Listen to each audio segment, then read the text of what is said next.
What is up, YouTube? Welcome to Tech Savvy Buyer, guys. My name is Ahmad, for those of you guys who don't know me, and usually on this channel I like to do a whole bunch of tech reviews, console gaming stuff, and pretty much anything techie, really. So after much debate and a lot of requests that I've been getting from you guys, I decided to go ahead and make this video purely just on what my studio setup is. So I will show you guys in detail what I've done with the studio, and it's come really far along from when I first started. So for those of you guys who don't know a little bit of history about this channel is relatively new. It isn't even a year old. I started this channel back in January of this year. So it's been almost about 8 months or so. But I've done a tremendous amount of work in getting my studio kind of changed and set up. And as you guys can see, I'm a big fan of posters. So I've got Street Fighter poster, I've got posters of Mortal Kombat, Assassin's Creed, and obviously I've got a pretty massive collection of Call of Duty posters as well. So right behind me, you guys see this is something pretty new. I've built this cabinet, put a whole bunch of different LED lights all around it on the back, and I am basically using this as a display case for all the different retro consoles I have. So I've got, pretty much every single console on from Nintendo, and the only thing you'll see that's missing in my collection right now, which is soon to come, is an Xbox 360 and a line of different Sega consoles with the exception of the Dreamcast. That's the only one I pretty much have right now. So you guys might be thinking, where did I get all these consoles? Obviously, I'm a very collector type person, but I didn't start collecting until way later. And at that time, I'd already given up most of my consoles. So actually where I bought these from was shopgoodwill.com. And basically it's just, Goodwill's online front, and they have a lot of different consoles and electronics that are going. So for retro consoles, it's perfect because most people don't play them that much anymore. And so you actually get them for pretty cheap. Most of the stuff that I picked up was about 15 or 20 bucks each. So if those of you guys were looking to do something similar to what I did, I have the link to shopforgoodwill.com in the description below, so you guys can check that out as well and maybe go ahead and buy something. There's a whole bunch of stuff. You'll be pretty amused with it. So looking at the left side of my TV, I've kind of made this like my PlayStation zone. And, for all those people out there who've called me a Sony pony or a Sony fanboy, and for people who've called me an Xbox fanboy, I want to show you what my collection mainly consists of. And, it's largely PlayStation 4 games. And, the reason for that really is because I bought more into the PS4 in this generation, and because there's a lot more games for it when it first started, a lot more exclusives coming out. So it was my go-to console. Ever since the Xbox One X came out, that has been my next go-to console. And there's just like, too many features to list off on the top of my head. You guys can check out some of my other videos. I'll link it up somewhere. But yeah, you guys can check out some of my other videos on what I did for the Xbox One X, but it's definitely a very, very solid console. And nowadays, that's pretty much all I really play when I'm playing consoles. But my library for the Xbox One is relatively small, as you guys can see. And really, the reason for that is now I've gone pretty much digital with most of my games, except for a few. I tend to buy some copies physical, tend to buy some digital, really doesn't matter, just depends on where I get them cheaper. And for this case, it's more or less a convenience factor. So looking at my TV, it's a 65-inch XBR 850E, which is a 4K HDR TV made by Sony. It is a 2017 edition, and it has Android built in it as well. So it's pretty awesome. I get to use Kodi and stuff built in. Really, really cool. So right underneath my TV, I've got my 3 major flagship consoles lined up. I've got my PS4 Pro, which is the God of War limited edition. I've got a Nintendo Switch there. And of course, I have my Xbox One X on the right side. So all my games are right available wherever I need them, when I need them, to do my testing, to play for fun, obviously, and even my kid.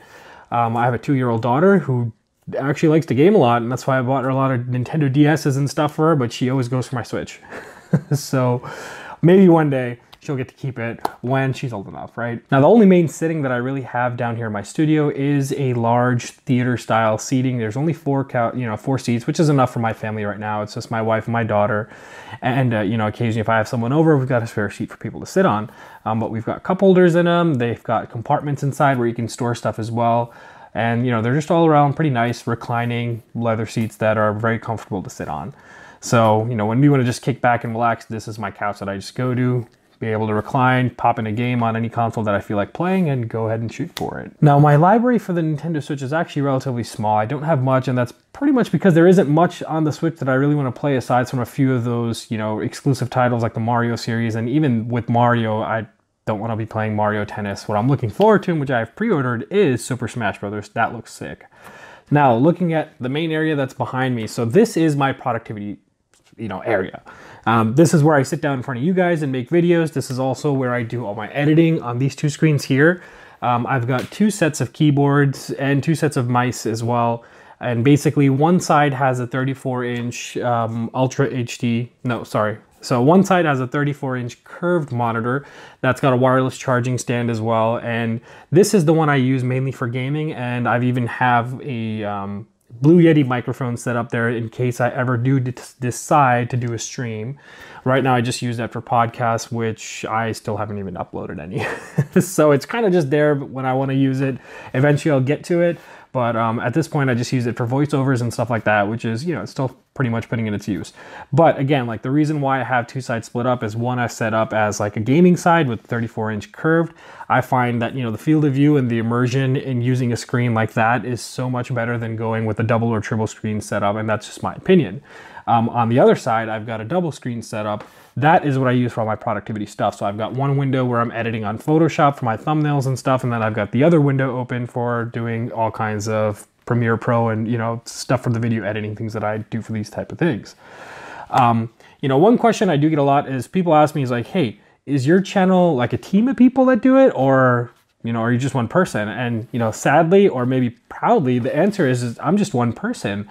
So I single-handedly run this channel. I do the editing. I do all the video shots myself. I built this studio by myself. I'm not sponsored by Microsoft, Sony, or Nintendo for that matter. Everything that you guys see has been built by myself. I'm big on do-it-yourself, so I built those shelves by myself where all my game discs were lined up. So now the splash screen behind me, I get a lot of questions on that as well. This screen is actually just a full HD monitor. I have it plugged into a Raspberry Pi. If any of you guys have any questions on that, I can link it in the description below where you can purchase one and even get you some tutorials on how to go ahead and set it up with what I have on there. And actually all I've got on there is RetroPie and a bunch of different games for the MAME arcade. So if you guys remember, at one point I had Aero Fighters playing in the background, and now I just got Street Fighter Alpha Warrior Dreams playing in the background, and pretty much just change it up whenever I want. So it's definitely a nice thing to have in terms of aesthetics for the channel. I think it looks pretty good. So one thing I showed you with the posters of the Call of Duty stuff, that's actually the entrance to my studio. And if you guys don't know, I'm a huge Doom fan. Like, I was in love with that game from the day 1 edition that was, like the very first Doom game that was made. I was just a kid at the time when it came out, but that game grew on me so quick. I played every single one. I played it with mods. I played the crap out of that game, let's just call it. Now, on the right side of my television, what I have collected is just my, minuscule library of Xbox games. And of course, the reason is I'm going digital with it now, and I'm starting to build up on it. I've got a lot of collectibles, got a lot of different like pop figures. I'm huge on collecting all these kind of gaming things, whether it's console or PC related, doesn't really matter to me. That's something that I'm really looking forward to doing. Now, the sound system that I'm using on my system currently, it is a Sony soundbar. It's a 5.1. I can link the exact model down below. I don't know if they still make it. It is not a Dolby Atmos, unfortunately. It is just Dolby Vision and Dolby Digital, or not even, I don't know. It's Dolby something. And it's a 5.1 wireless system. I've got 2 satellite speakers hooked up right behind my reclining couches that are wireless as well. And of course, on the right side, I've got a subwoofer that works pretty well. It's not a huge one by any means. So the reason I decided to go with a Sony soundbar and a Sony TV is just really easy to set everything up. If I power one on, the other turns on. If I power one off, the other turns off as well. So it just makes for, an overall pretty decent, easy experience. And of course, the Xbox One X beast of a machine, I power that baby on and it powers everything on with it. So it just works out really well for me. I'm actually really satisfied with it. One more thing that I wanted to tell you guys real quick is that the tables that I use, these are actually countertops from IKEA. And they're about $100 a pop. I've just got 3 of them and kind of made a U shape. So I've got all, working, and I went to like Home Depot and just bought table legs, stuck them under this and just screwed them on, and now they work pretty well. They're pretty solid too. They're not, they're not crappy, and I really like the way they work for, my video shoots, obviously doing stuff like this or unboxing stuff, all kinds of good stuff like that. It just works out really well. But I'll put links in the description below for IKEA's countertops that you guys can go and check out if you're interested. One disclaimer, this was not my idea. I saw this on Paul Hardware's channel when I was actually building my PC.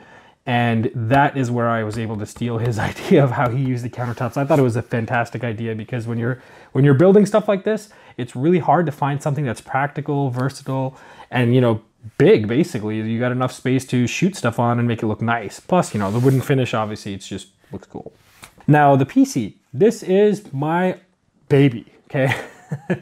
Now, when I say that, this is my favorite, you know, this is my favorite thing of all in the entire studio, and this is by far the most expensive thing in the studio. So powering this PC, I've got a GTX 1080 Ti inside there. I've got more than 16 gig of RAM in there. There's probably 8 terabytes total hard drive space. That includes the SSDs that are inside. It is also including a Elgato 4K capture card, this, you know, the 4K 60 frames per second version. That's the one I use to make all my video recordings, like the one I did before with the Black Ops video that I put out a couple weeks ago or last week.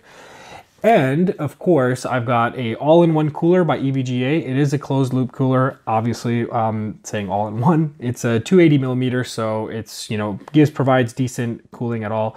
And my processor is actually a Ryzen 7 1700X. So this is the build that I use to do editing for videos like this. This is the build I've been using since I first got into PC building, which was way earlier, or actually late towards last year. So this build is actually just around a year old, and it's holding up really, really well. Still choose every kind of game I can throw at it. No problems with graphics. The GTX 1080 Ti holds up very, very well. Well, guys, that pretty much is what my studio looks like. So I hope you guys actually enjoyed it. I wanted to just share with you guys real quick that if you set your mind to really want to do something, there's always ways to go about it. And, you know, you can definitely achieve it if you try hard enough. 8 months ago, I could never have imagined that my studio would look like this. And this is without any income or earnings from YouTube. I'm not really making money on this. I more or less just do this for a hobby. I do have a full-time job. I do make, you know, a good amount of money doing my full-time job. I actually don't need to use YouTube as a source of income at this point, but, you know, I'm trying to diversify. I'm hoping maybe that this thing would be good enough for you guys and the content would be fresh enough to maybe turn this into something that's full-time. But until then, this is kind of the whole, you know, route that I've taken so far. It's been 8 months. And, you know, I've got nothing but good things to say, nothing but good things to share with you guys. I've got nothing but good things to show you guys as well. And I hope you really like the studio. I put a lot of effort in this. So if you did, leave a thumbs up on this video. If there was something that you guys didn't like, or I maybe didn't explain clear enough for you, ask me below and I will definitely reach out to you guys and try and get you the answers that you're looking for. Again, I'll put links in the description for all the stuff that I've showed you throughout this video, even if I didn't mention it specifically. And wait, I've got a special surprise. So, this showed up in the mail. An old school Xbox in its original packaging. Of course, I have not opened it yet, and I doubt that it is really in the best shape. As you can tell by looking at the box, it's pretty beat up. But this is the next video, guys. I'm going to do an unboxing on this, see how the person I bought it from, how they've actually kept it, and then we might actually even see some gameplay on it. That'll be pretty cool. Nonetheless, guys, thank you very much for watching. Again, if you're new to my channel, do consider subscribing. It really does help my channel grow. If you guys have questions or comments or any feedback for me, leave it below. I always like to look at them and grow from the comments that you guys make. And hopefully, I will see you guys on my next video. Thank you and bye-bye.